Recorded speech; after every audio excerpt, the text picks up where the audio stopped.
Todo mundo pode fazer bioestímulo de colágeno? Não, nem todo mundo pode fazer, infelizmente.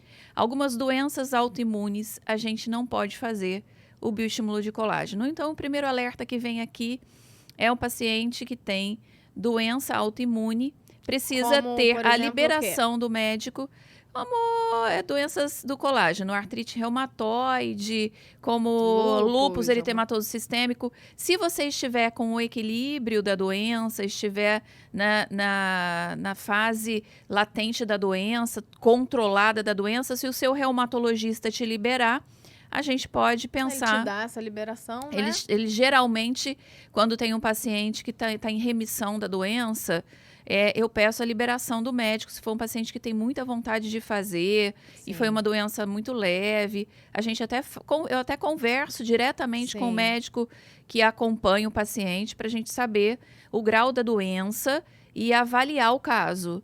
Mas a maioria dos pacientes não é interessante fazer, porque pode ter um gatilho da doença. Ativa, né? Ativa a doença. Então, a gente tem que pensar nisso.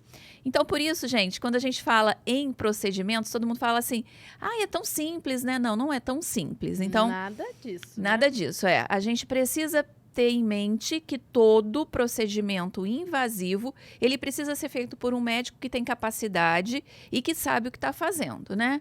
Por quê? Porque tem as complicações e tem as pessoas que não podem fazer também. Tem as doenças que realmente a gente não tem como liberar. Então, vou aproveitar o gancho. Isso é algo que a gente sempre fala muito nas redes sociais da doutora. Preste atenção no seu tempo de consulta. Porque o médico que vai estar te atendendo, ele tem que perguntar.